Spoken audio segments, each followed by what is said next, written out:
रमजान का चांद देखा जाता है और ईद का भी देखा जाता है। रमजान का चांद देखने के लिए एक आदमी की, बाशरा आदमी की गवाही की जरूरत है। अगर एक आदमी ये कह दे कि मैंने चांद देखा है तो दूसरे दिन से रोजा रखा जाएगा। ईद के चांद के लिए 2 आदमियों की गवाही जरूरी है। ईद के चांद के लिए उसूल है।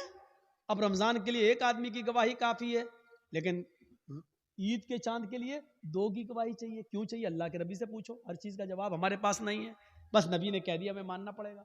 ईद की चांद के लिए 2 आदमी की गवाही चाहिए है?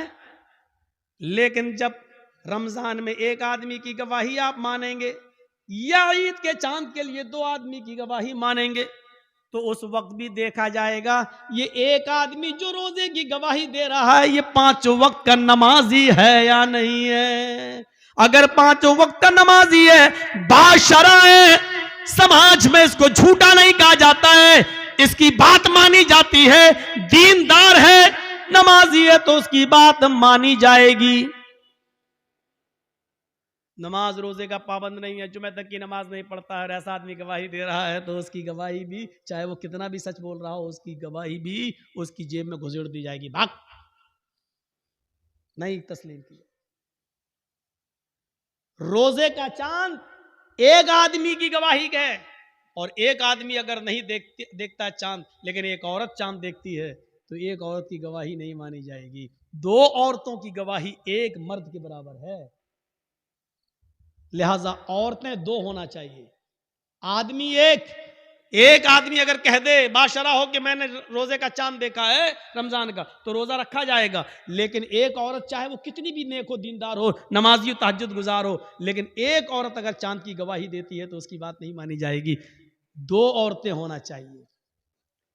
ऐसे ही ईद का चांद 2 मर्दों की गवाही चाहिए, लेकिन 2 मर्दों ने नहीं देखा है, एक मर्द ने देखा है और एक औरत ने, तो नहीं मानी जाएगी। एक मर्द ने देखा है तो 2 औरतें होनी चाहिए, या 4 औरतें होनी चाहिए, वो भी बाशरा। अब हम अपने जहन में इस बात को रखें कि जब यहां बेनमाजियों की गवाही नहीं मानी जा रही है, सोचिए तो और मामलात के अंदर बेनमाजी की हैसियत क्या होगी। आइए एक और चीज की तरफ हम तुम्हें लेके चलते हैं। या अय्युहल्लज़ीना मनुस्तईनु बिस्सब्रि वस्सलाह, ये बड़ी प्यारी चीज हम आपको बताने के लिए चल रहे हैं मेरे भाइयों। या अय्युहल्लज़ीना मनुस्तईनु बिस्सब्रि वस्सलाह, आई मानो वालो तुम सब्र और नमाज के जरिए अल्लाह से मदद मांगो। बड़ी प्यारी आयत है। छोटा सा बच्चा है, अभी वो अपनी मां का दूध पीता है, 8-9 महीने का, 10 महीने का, 1 साल का है, चलता है, फिरता है, पूरी ताकत नहीं है, हल्के हल्के पैरों से चलता भी है, गिरता भी है। कभी कभी उसके सामने अनजान आदमी आ जाए तो डरता भी है, उसके सामने कोई कीड़ा मकोड़ा टहलने लगे तो वो डरता भी है। आपने देखा होगा, मां ने अपने बच्चे को छोड़ा, चलना सिखा रही है, थोड़ा चलता है गिरता है, थोड़ा चलता है गिरता है। मां थोड़ी दूर हटके देखती है, देखे कितनी दूर जाता है बच्चा।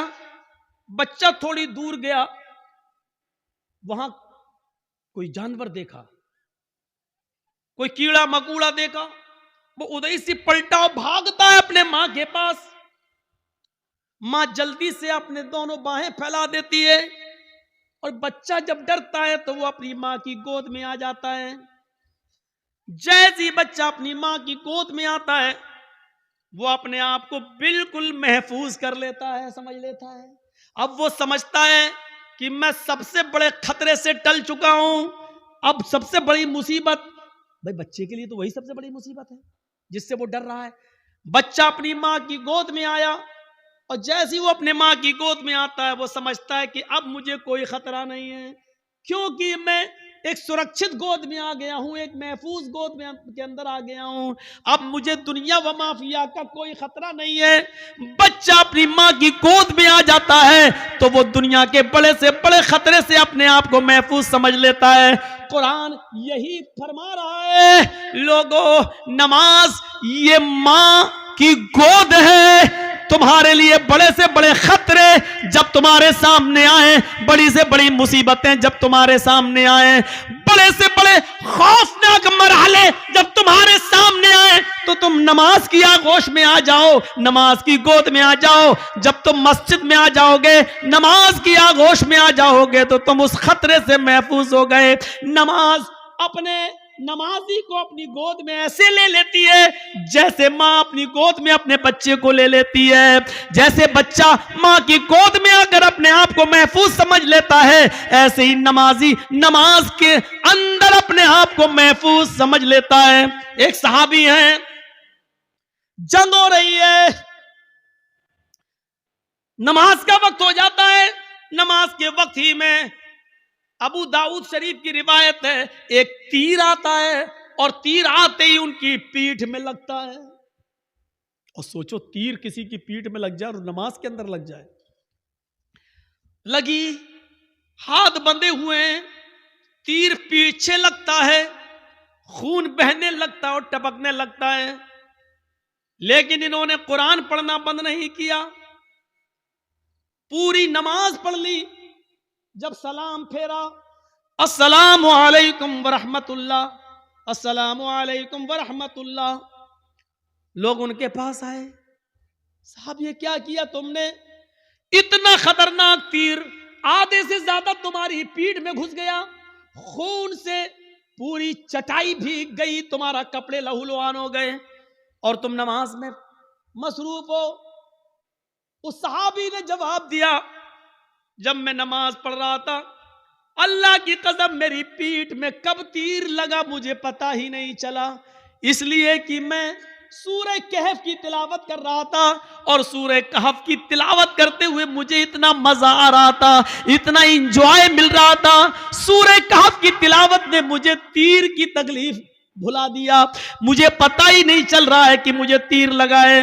ये तो तुम अभी बतला रहे हो कि मुझे तीर लगा है, अब देख रहा हूं कि ये खून है, मुझे तो एहसास ही नहीं हुआ। गौर कीजिए, कितना बड़ा खतरा था तीर का लगना और उनको पता ही नहीं, क्योंकि वो नमाज की गोद में थे, नमाज की आगोश में थे। सोचो मेरे प्यारे साथियों, आज हमारी भी नमाजें हैं, हम पढ़ते हैं और एक छोटा सा मच्छर काट ले तो हम जल्दी से गाल मसलने लगते हैं, मच्छर मारने लगते हैं, इसलिए कि हमें कुरान की तिलावत में मजा ही नहीं आता है। वो कह रहे हैं कि हम ऐसे सूरह कहफ पढ़ रहे थे, सूरह कहफ की तिलावत में मुझे इतना मजा आ रहा था, इतना एंजॉय आ रहा था कि मुझे पता ही नहीं चला कि मुझे कब तीर लगा।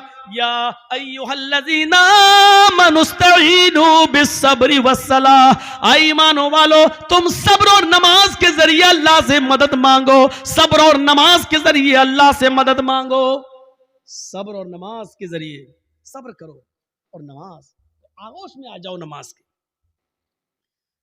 और जब तुम मांगो तो अल्लाह, जब नमाज पढ़ोगे तो अल्लाह तुम्हारी सब सुनेगा।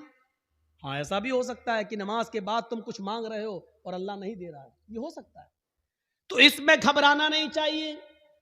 नमाज भी पढ़ रहे हो, दुआ भी मांग रहे हो, या रब्बी या रब्बी या रब्बी, अल्लाह मुझे ये दे, मुझे ये दे, मुझे ये दे, लेकिन नहीं मिल रहा है, इसका यह मतलब नहीं कि आपकी नमाजें कबूल नहीं हो रही, इसका यह भी मतलब नहीं कि अल्लाह आपसे नाराज है। कभी ऐसा मत सोचना, नहीं दे रहा है तो वो जानता है कि क्यों नहीं दे रहा है, उसकी मर्जी है, उसी में भलाई हो सकती है। हमारा एक छोटा सा बच्चा है, उसको निमोनिया हो गया है, एक मिसाल दे रहा हूं, आपका एक छोटा सा बच्चा है, उसको निमोनिया हो गया है, नाक बह रही है, बुखार में तड़प रहा है, बार बार उसको प्यास भी लग रही है, डॉक्टर ने दवा दी है, ठंडी चीजों से मना किया है। जब आप उस बच्चे को लेकर दवा लेकर आ रहे हैं तो रास्ते में बर्फ बेचने वाला आइसक्रीम बेचने वाला आइसक्रीम बेच रहा है और आपका बच्चा आइसक्रीम की जिद कर रहा है। पापा मुझे आइसक्रीम चाहिए, पापा मुझे आइसक्रीम चाहिए, डैड मुझे आइसक्रीम चाहिए, अब्बू मुझे आइसक्रीम चाहिए। मुझे ईमानदारी के साथ बताइए, आपका बच्चा बुखार की हालत में, निमोनिया की पोजीशन में आइसक्रीम मांग रहा है, क्या आप उसको आइसक्रीम दिलाएंगे? क्या आप उसको आइसक्रीम खिलाना पसंद करेंगे? नहीं, क्योंकि आप जानते हैं कि इस वक्त इसकी अगर मुराद मैंने पूरी कर दी तो मेरा बच्चा और ज्यादा बीमार हो जाएगा।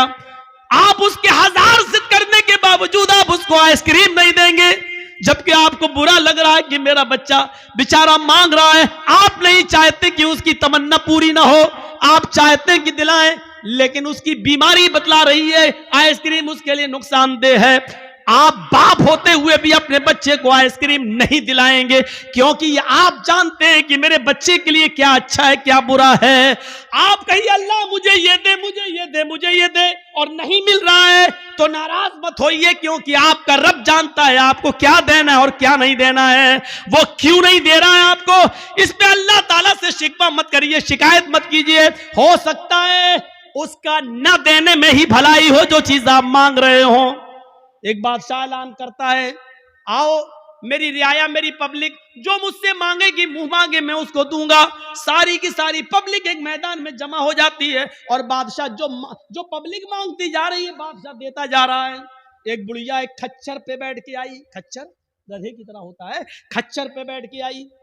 बादशाह ने कहा, बुढ़िया तेरा बेटा है? कहा नहीं। पति है? कहा नहीं।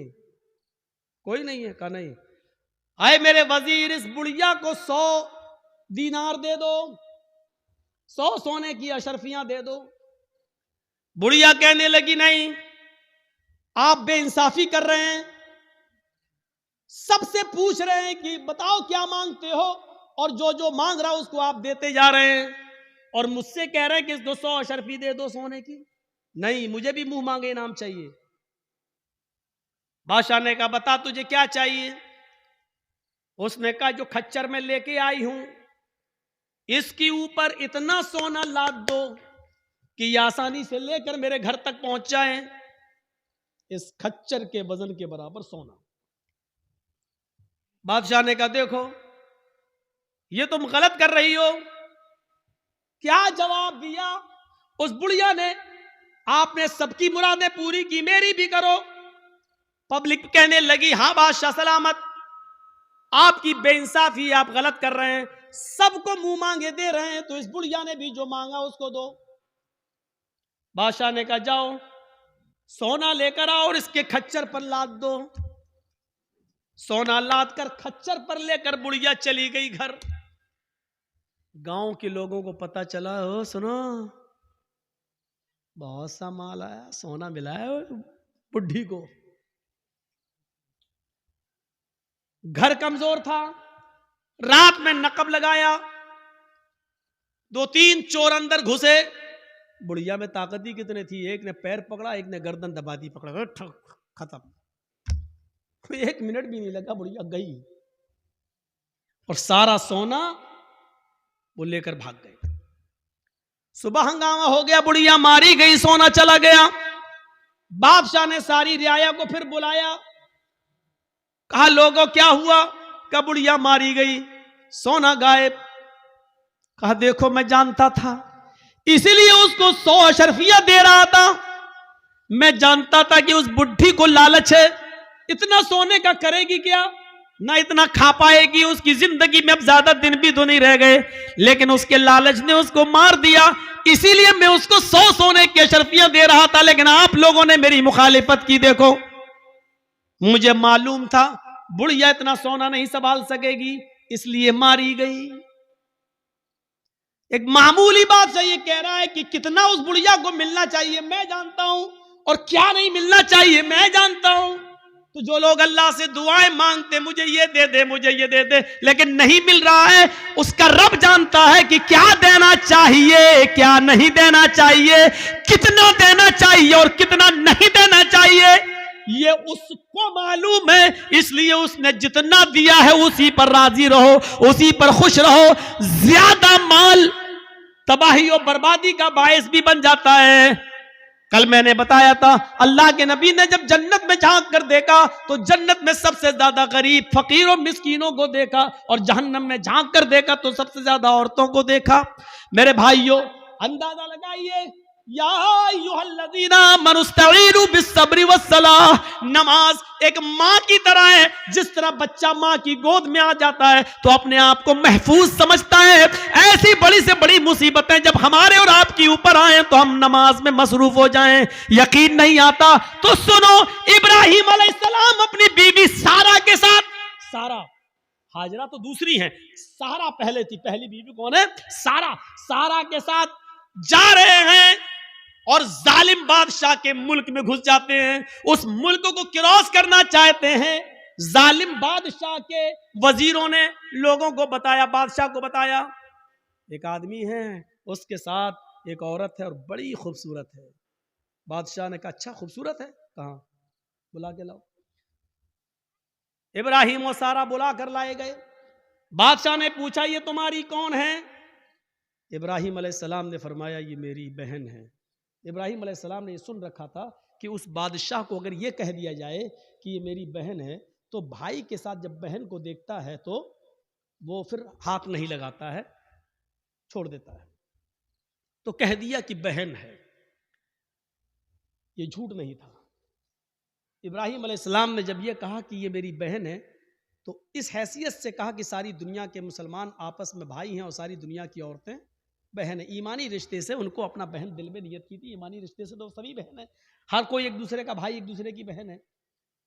लेकिन चूंकि खूबसूरत इतनी थी हजरत सारा कि बहन कहने के बावजूद भी उसकी नियत खराब रही।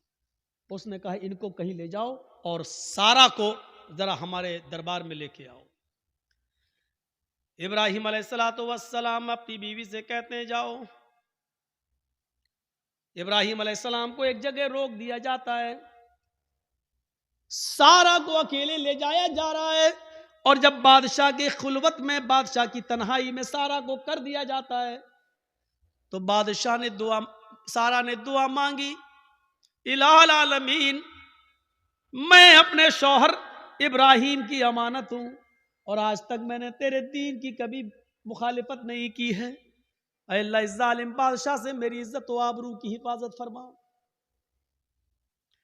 ये कहकर बादशाह ने जब उस सारा के ऊपर अपना हाथ बढ़ाया तो सारा की दुआ रंग लाई और सीने के पास आते आते हाथ रुक गया। न आगे बढ़ रहा है, न पीछे हट रहा है, न नीचे हो रहा है, न ऊपर जा रहा है, यहीं पर आकर शल हो जाता है। जैसे ये सारा अलैहिस्सलाम है और ये उनके सीने का हिस्सा है, ऐसे उस पर पकड़ के हाथ मारा, ये बस यहां पर रुक गया। अब न आगे बढ़ रहा, न पीछे हट रहा, न इधर हो रहा, न इधर हो रहा। चीख कर कहता है, सारा, तेरे पास कोई खुदाई ताकत है जो मेरे हाथ को मजबूती के साथ पकड़े हुए है? अल्लाह से दुआ कर, मैं वादा करता हूं कि मैं तुझे हाथ नहीं लगाऊंगा। हजरत सारा ने दुआ की और बादशाह का हाथ सही हो गया। फिर नियत खराब हो गई उसकी, पता नहीं, हो सकता है ऑटोमेटिक हो गया हो। उसने दोबारा हाथ बढ़ाया तो दोबारा फिर हाथ वहीं पर रुक गया, हजरत सारा के थोड़ा पास। शल हो गया, ना आगे ना पीछे, न दाएं ना बाएं। ऐ सारा, एक बार और दुआ कर दे, इसके बाद हम तुझे कभी हाथ नहीं लगाएंगे, मैं छोड़ दूंगा। उसने फिर दुआ कर दी, अल्लाह इसको ठीक कर दे, सही हो गया। लेकिन कहते ना, इतनी खूबसूरत थी कि उसका दिल मुतमईन नहीं था। तीसरी मर्तबा उसने फिर बदअहदी की और फिर हाथ बढ़ाया, फिर हाथ शल पड़ गया, आगे नहीं बढ़ा।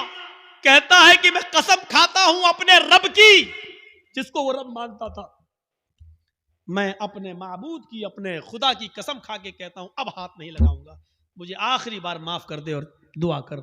सारा ने फिर दुआ की, उसने छोड़ दिया और अपनी लौंडी, लौंडी जानते हो, खादिमा, खिदमत करने वाली, जो उस बादशाह की लौंडी थी, खादिमा, खिदमत करने वाली हाजिरा, उसने वो लौंडी सारा को दे दी कि ये तुम ले जाओ और ये तुम्हारे रास्ते में काम आएगी, इसको मैं तुम्हें दे रहा हूं बतौर गिफ्ट।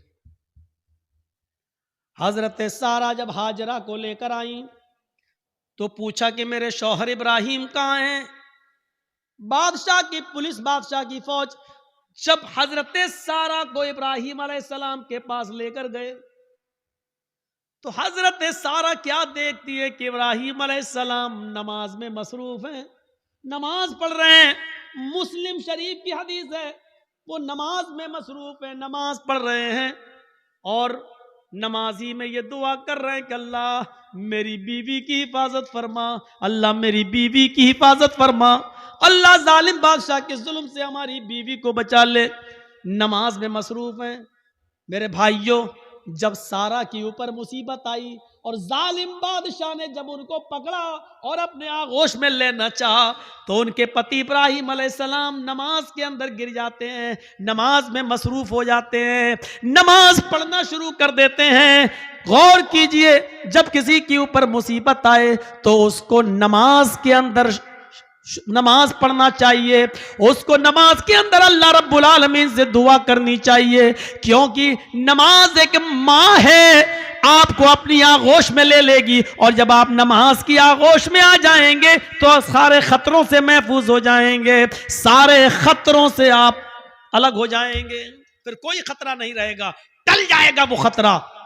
आपको याद होगा